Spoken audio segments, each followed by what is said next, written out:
In 2023, a New York lawyer walked into court with a legal brief full of cases that never existed. An artificial intelligence had written it. The citations looked perfect. Names, numbers, dates. Every single one of them was invented. The judge checked. The lawyer was sanctioned. And the strangest part? The machine was not broken. It worked exactly as designed. Researchers later asked a popular chatbot for one scientist's doctoral dissertation. It confidently produced 3 different titles, all of them wrong. They asked for his birthday, 3 different dates, delivered with total certainty. Again, not one of them was even close. This is what researchers call a hallucination, a statement that sounds perfectly plausible, reads perfectly fluent, and is completely false. Last time we watched machines conjure images out of pure noise, but creating is built on guessing, and guessing has a cost.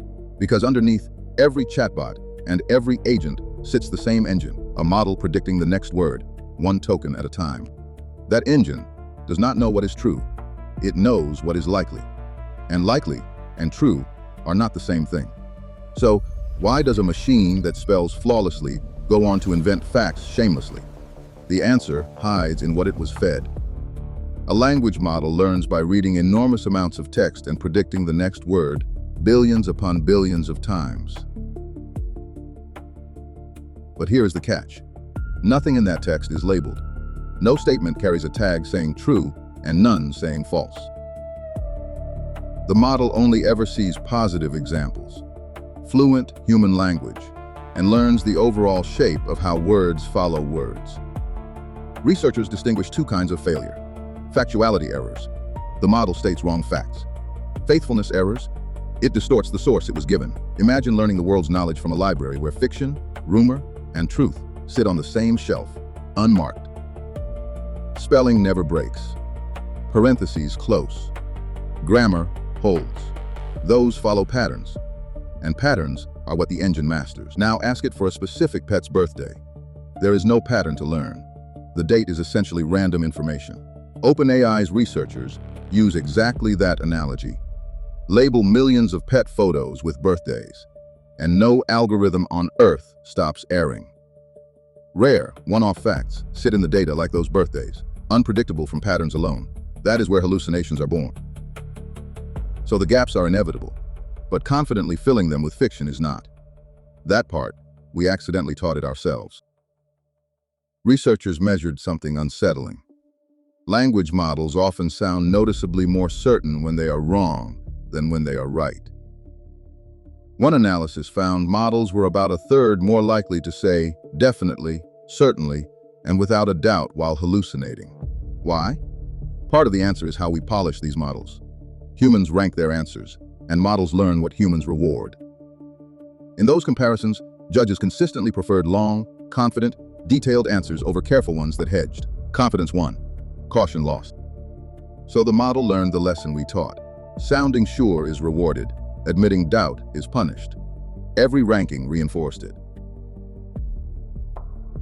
The consequences are not theoretical. A study of 3 million app reviews found users regularly complaining about invented answers. Stanford researchers tested legal research tools wired directly into real databases of law. Even those grounded systems still fabricated citations. Giving the model an open book helps, but it can still misread the book, overgeneralize it, or quietly invent a page. And notice what all of this is. Not a glitch, not a mystery, a system optimizing precisely the objectives we set. Which raises the real question, what exactly are we grading these machines on? Follow the scoreboard, and everything clicks. In 2025, OpenAI published a research paper with a blunt answer. We reward guessing. The entire system does. Think of a multiple choice exam.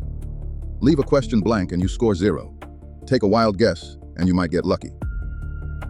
Language models live inside that exam. Benchmarks grade them on accuracy alone. The percentage of questions answered exactly right. Asked for a birthday it does not know. A model that guesses has 1 chance in 365. Saying I do not know guarantees 0. Over thousands of questions, the bluffing model climbs the leaderboard. The honest one sinks. Developers compete on those leaderboards, so the pressure flows backward, from scoreboard to training room. Build models that guess. Even the paper's title says it plainly. Language models hallucinate, because training and evaluation reward guessing over acknowledging uncertainty. It is the oldest story in education, retold in silicon. Teach to the test, and you will get test takers, not scholars. Remember the lawyer's brief? The machine that wrote it was not malfunctioning. It was maximizing the score we gave it. And the proof is not philosophy. It is a table of numbers from one of the industry's own report cards. OpenAI compared two of its own models on a factual quiz called Simple QA. The results tell the whole story. The older model answered almost everything it was asked. It abstained on just 1% of the questions. Bold, confident, relentless. The newer model was humbler. It declined to answer 52% of the time, saying, in effect, I do not know. On pure accuracy, the old model actually won, 24% against 22. The scoreboard crowns the confident one. But look at the errors. The confident model was wrong 75% of the time. The humble one, 26. Same knowledge, different strategy. Guessing buys 2 points of accuracy and pays for them with a flood of confident falsehoods. This is why hallucinations survived every model upgrade. Each generation got smarter, and each was still graded by the same broken exam. Some questions can never be answered, information that was never written down, ambiguities nobody resolved. Perfect accuracy is mathematically out of reach. So chasing 100% is chasing a ghost. The real fix is not knowing more, it is bluffing less. And that fix, it turns out, is neither mysterious nor expensive. It starts by changing how we keep score. Penalize confident errors more than honest uncertainty. Give partial credit for saying, I do not know. That is the proposal. Standardized tests solved this decades ago with negative marking. Wrong answers cost points, blanks do not. Old wisdom, new patient. Some newer training goes further, teaching refusal directly. The model learns when not to answer as a skill of its own. Surprisingly, knowing your limits is computationally cheap. A model needs far less power to say I am unsure than to be right. A small model can even have the advantage if it knows no Maori at all. Saying, I do not know is easy. Targeted retraining works too. One study cut translation hallucinations by 90%, simply by rewarding faithful answers over fluent ones. One AI chief executive even argues frontier models may already invent facts less often than people do. Progress is real. The goal has quietly shifted. Not zero hallucinations, but calibrated uncertainty, machines that show their doubt instead of hiding it. So the next time an AI answers you with perfect confidence, remember the exam it was raised on. Then, verify. And yet this machine that guesses so boldly forgets your whole conversation the moment it ends. Why AI has no memory. Next time.